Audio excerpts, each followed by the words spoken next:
የዩናይትድ ስቴትስ እርዳታ በመቋረጡ የተነሳ በኢትዮጵያና ናይጄሪያ ከ1 ሚሊዮን በላይ ህጻናት በተመጣጠነ ምግብ እጦት አደጋ ላይ እንደሆኑ የተባበሩት መንግስታት የህጻናት መርጃ ድርጅት በምህጻሩ ዩኒሴፍ አሳሰበ። የአሸባብ ታጣቂዎች በተጠረጠሩበትና ዛሬ በአንድ የኬንያ የፖሊስ ወታደራዊ ጣቢያ ላይ በተሰነዘረ ጥቃት 6 ፖሊሶች ሲገደሉ 4 መቁሰላቸውን የኬንያ ፖሊስ አስታወቀ። የዩጋንዳ ጦር አዛዥ ወታደሮቻቸው ወይም በሩዋንዳ የሚደገፈው M23 ታጣቂ ቡድን በሚቀጥሉት ቀናት ስልታዊዋ የኮንጎ ከተማ ኪሳንጋኒ እንደሚገቡ ዛሬ አስታወቁ። በቻይና ናንጂንግ ከተማ በተካሄደውና ዛሬ በተጠናቀቀው የዓለም የቤት ውስጥ የአትሌቲክስ ሻምፒዮና ኢትዮጵያ 2 የወርቅና 3 የብር ሜዳሊያዎች በማግኘት ከዓለም በ3ኛ ደረጃ በመሆን አጠናቀቀች። ዜናው በዝርዝር። የዩናይትድ ስቴትስ እርዳታ በመቋረጡ የተነሳ በኢትዮጵያና ናይጄሪያ ከ1 ሚሊዮን በላይ ህጻናት በተመጣጠነ ምግብ እጦት አደጋ ላይ እንደሆኑ የተባበሩት መንግስታት የህጻናት መርጃ ድርጅት በምህጻሩ ዩኒሴፍ አሳሰበ። ድርጅቱ ባለፈው አርብ ባወጣው መግለጫ እንደገለጸው በኢትዮጵያና በናይጄሪያ በከፍተኛ የምግብ እጥረት እየተሰቃዩ ላሉ ህጻናት የሚለገሰው የህይወት አድን የምግብ አቅርቦት በሚቀጥሉት 2 ወራት ውስጥ ያበቃል። የትራምፕ አስተዳደር የልማት እርዳታ መቋረጥ ሁኔታውን እንደሚያባብሰው የገለጸው ዩኒሴፍ በዚህ በጎርጎሮሲያኑ ዓመት እድሜያቸው ከ5 ዓመት በታች የሆኑ በከፋ የተመጣጠነ ምግብ እጦት እየተሰቃዩ ያሉ 1.3 ሚሊዮን ህጻናት በኢትዮጵያና በናይጄሪያ ለህይወት አድን የሆነው እርዳታ ለማጣት አፋፍ ላይ እንደሆኑ አስታውቋል። በአንድ የኬንያ የፖሊስ ወታደራዊ ጣቢያ ላይ ዛሬ በተሰነዘረ ጥቃት 6 ፖሊሶች ሲገደሉ 4 መቁሰላቸውን የሀገሪቱ ፖሊስ አስታወቀ። በአሸባብ ታጣቂዎች ሳይፈጸም አልቀረም የተባለው ጥቃት የደረሰው ጋሪሳ በተባለና የሶማሊያ ድንበር አቅራቢያ በሚገኝ የኬንያዋ ምስራቃዊ ክፍል ነው። አንድ የፖሊስ ቃል አቀባይ ለሮይተርስ ዜና ምንጭ እንደተናገሩት ጥቃቱ የደረሰው ዛሬ ማለዳ ሲሆን የተጠረጠሩት ሚሊሺያዎች ወታደራዊ ጣቢያውን ለመውረር የተለያዩ መሳሪያዎችን ተጠቅመዋል። የቆሰሉት ፖሊሶች ደግሞ ወደ ሆስፒታል ተወስደዋል። አሸባብ በተደጋጋሚ ድንበር ተሻግሮ በወታደራዊና ሲቪል ማህበረሰብ ላይ ያነጣጠረ ጥቃቶችን መፈጸሙ ይታወቃል። ናይሮቢ የሚገኘው የአሜሪካ ኤምባሲ ባለፈው ማክሰኞ ባወጣው መግለጫ ዜጎቹ የዛሬው ጥቃት የደረሰበትን ጋሪሳን ጨምሮ ወደ አንዳንድ ኬንያን ከሶማሊያ ጋር ወደሚያዋስኑ አካባቢዎች በሽብር ስጋት የተነሳ እንዳይጓዙ አሳስቦ ነበር። የዩጋንዳ ጦር አዛዥ ወታደሮቻቸው ወይም በሩዋንዳ የሚደገፈው M23 ታጣቂ ቡድን በሚቀጥሉት ቀናት ስልታዊዋ የኮንጎ ከተማ ኪሳንጋኒ እንደሚገቡ ዛሬ አስታወቁ። የዩጋንዳው ፕሬዝዳንት ዩዌሪ ሙሴቬኒ ልጅ የሆኑት የዩጋንዳ ጦር አዛዥ ሙሁዚ ካይነሩጋባ የዩጋንዳ ጦር ወይም M23 በአንድ ሳምንት ውስጥ ከተማዋ እንደሚደርሱ ተናግረዋል። በሩዋንዳ የሚደገፈው M23 የተሰኘው የኮንጎ ታጣቂ ቡድን ከቅርብ ወራት ወዲህ በምስራቅ ኮንጎ ሰፊ ቦታዎችን ተቆጣጥሮ ይገኛል። ይሁንና በዲሞክራቲክ ሪፐብሊክ ኮንጎ መሃል ላይ የምትገኘው ኪሳንጋኒ የምትባል ስልታዊ ከተማን የመቆጣጠር እቅድ አላሳየም። ኪሳንጋኒ በM23 ታጣቂዎች ቁጥጥር ስር ብትውል ግጭቱን የበለጠ ያባብሷል የሚል ከፍተኛ ስጋት ፈጥሯል።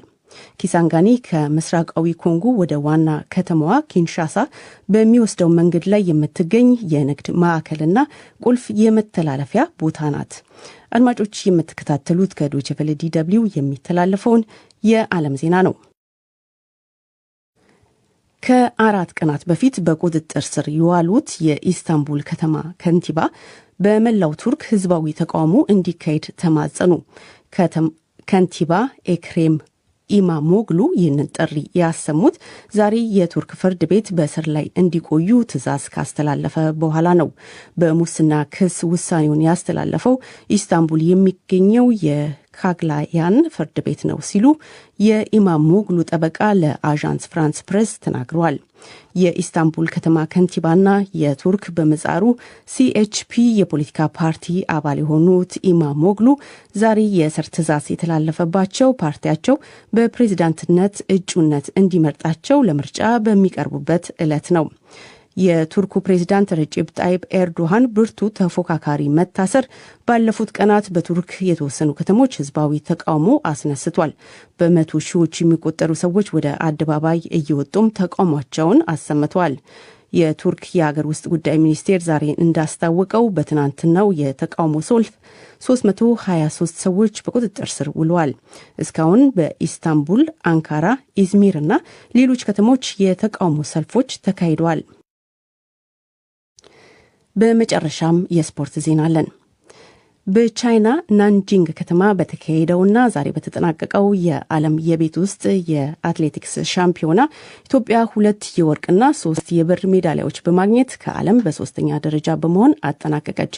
ዛሬ በተካሄደው የ1500 ሜትር ውድድር አትሌት ጉዳፍ ጸጋይ ክብረ ወሰን በማሻሻል ጭምር የወርቅ ሜዳሊያ አሸንፋለች። አትሌት ድርቤ ወልተጂ ጉዳፍን ተከትላ በመግባት ለሀገሯ የብር ሜዳሊያ አስገኝታለች። አትሌት ጉዳፍ ጸጋይ ውድድሩን ለማሸነፍ ቅድመ ግምት አግኝታ የነበረ ሲሆን የገባችበት ሰዓትም 3 ደቂቃ ከ54 ሰከንድ ከ86 ማይክሮ ሰከንድ ነው። ይህም የሻምፒዮናው ክብረ ወሰን ሆኖ ተመዝግቦላታል። በውድድሩ ብሪታንያዊቷ አትሌት ጆርጂያ ሃንተርቤል 3ኛ ሆና ለሀገሯ የነሐስ ሜዳሊያ አስገኝታለች። ቀጥሎ በተደረገው የ800 ሜትር የሴቶች ውድድር አትሌት ንግስት ጌታቸው 2ኛ በመሆን ለኢትዮጵያ ተጨማሪ የብር ሜዳሊያ አስገኝታለች። በውድድሩ ከፍተኛ ቅድመ ግምታችሁን ለማካፈል ስለቀረባችሁ እጅግ በማመስገን ወደ መጀመሪያው የመወያያ ነጥብ አልፋለሁ። እንደው በቅድሚያ በትግራይ የተፈጠረውን ውጥረት እንዴት ትገልጹታላችሁ? ውጥረቱ አሁን የሚገኝበት ደረጃ ላይ እንዲደርስ ያበቃው መሰረታዊ ምክንያትስ ምንድነው ትላላችሁ? አቶ አወት ልጅ አለም ከርሶ ልጀምር። እሺ አመሰግናለሁ አዜብ። ውጥረቱ አለ፣ ሪል ነው፣ ተጨባጭ ነው ማለት ነው። እኔ መቀሌ ነው ያለሁት እና አንድ ጊዜ ሰው እንቅልፋቶ የሚያድርበት ጊዜ አለ። ወሬዎች ይወራሉ፣ እንደዚህ ሊደረግ ነው፣ እንደዛ ሊሆን ነው የሚል ውጥረት አለ። አሁን እሱ ምን ያህል ተጨባጭ ነው፣ ምን ያህል ምክንያታዊ ነው፣ ወሬው ምን ያህል እውነትነት አለው ምናምን ያል ልንከራከር እንችላለን። ማለት አንዳንዱ በጣም ሊጋነንም ይችላል፣ ግን ዝም ብሎ ከመሬት የተነሳ ነው ሊባል የሚችል አይነት አይደለም። ምክንያቱም ዞሮ ዞሮ ሰው ያስጨነቀው ነው ማለት ነው። ለምሳሌ እውነትም ቢሆንም ባይሆንም እንደዚህ ሊሆን ነው፣ ዛሬ ሌሊት እንደዚህ ሊደረግ ነው ከተባለ ዞሮ ዞሮ እውነትም ቢሆን ባይሆን ያው ሰውን በጣም እያስጨነቀው ይገኛል ማለት ነው። ስለዚህ ውጥረቱ በጣም ሪል ነው። ምንድነው መነሻው ያን እንደሆን ያው ከትዝብታችን ተነስተን መናገር እንችላለን። እንግዲህ በመሪዎች መካከል ያው መከፋፈል አለ።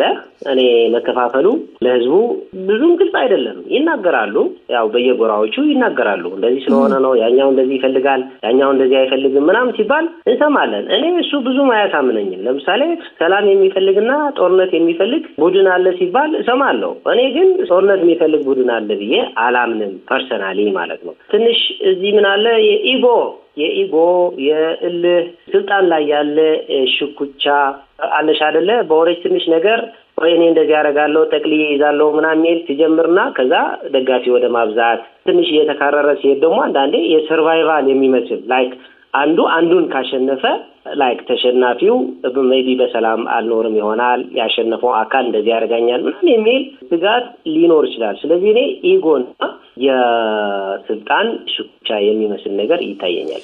አመሰግናለሁ። አቶ ጽጋቡ ቆብ እርሶስ እንዴት ይገልጹታል? እንደው በትግራይ የተፈጠረውን የፖለቲካ ውጥረት ወይም በፖለቲከኞች መካከል ያለውን ሽኩቻ። አመሰግናለሁ። ያው በትግራይ እየተፈጠረ ያለው ሽኩቻ አሁን ወንድማችን እንዳለው ሳይሆን አንዳንዴ ኖት ሊሆን ይችላል። አብዛኛው ግን ያው ውጥረቱ ተፈጥረዋል፣ ወደ ሌላም አቅጣጫም ሄደዋል። አሁን በማስረጃና በመረጃ የተረጋገጠ ነው። ህዝቡ በትክክል ህዝቡ ሰላም ይፈልጋል። ምክንያቱም ጦርነት አንገሽግሾታል። ያለፈው 2 ዓመት ብቻ ሳይሆን ያው በትግራይ ይታወቃል። የ17 ዓመት የኢትዮ ኤርትራ ጦርነትም ሁሉም ነገር ይታወቃል። አሁን ደግሞ የፕሪቶሪያ ውል ስምምነት በኋላ ትንሽ የጦርነት ማቆሙ ትንሽ ወደ መሰረተ ልማት ወደ ኑሮ ባዘሩበት ሰዓት አሁን ደግሞ እንደገና የጦርነት ድባብ አለ። በቃ አንዱ በኃይል ሁሉም ነገር የሚነጥቅ ማለት ነው። ለምሳሌ በዚህ በ2 ሳምንት ውስጥ የጊዜያዊ አስተዳደሮች የታሰሩ አሉ፣ የሞታሉ፣ የተገደላሉ፣ የተመቱም አሉ። ይሄ እኮ ግልጽ ነው። አንድ ኃይል እኔ ብቻ ነው የሚገዛቸው። ሌላ በተአምር በጋብቻና በቤተሰብ የመጣ ባለስልጣን በጥይት የመጣ ባለስልጣን አሁንም እኔ ብቻ ነው እያለ ያለው። አሁን እኔ መንግስት ራሱ ቆሞ እያያቸው ነው። በ2012 ወደ ከጦርነቱ በፊት ህጋዊ ያልሆነ ምርጫ አካሄዱት። ይህንን ሰበብ ወደ ጦርነት አስገባን። ስንት የምንወዳቸው ልጆች፣ የህዝብ ልጆች፣ ስንት አምራች ልጆች፣ ስንት ወጣቶች አጥተናል።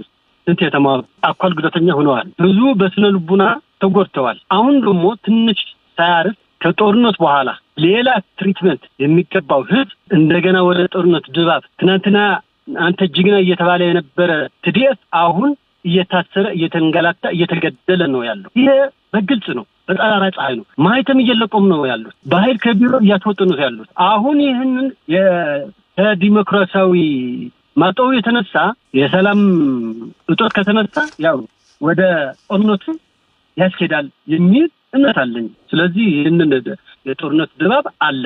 ምክንያት መሸፋፈን የለበትም ብዬ ነው። አመሰግናለሁ አቶ ጽጋቡ። አቶ አወትንም አቶ ጽጋቡንም ሰምተናል።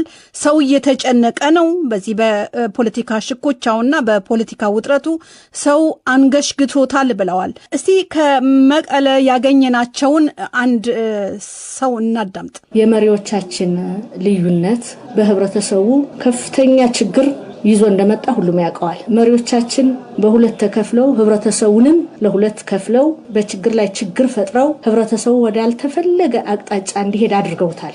ነገስ ምን ይፈጠራል እያለ እየተሳቀቀ እንዲኖር አድርገውታል። በዛ ልክ ደግሞ የኑሮ ውድነቱ ስርዓት የሚያስይዝ የለም። ስለዚህ የኑሮ ውድነቱ ከጊዜ ወደ ጊዜ እያሻቀበ የትግራይ ህዝብ በማይ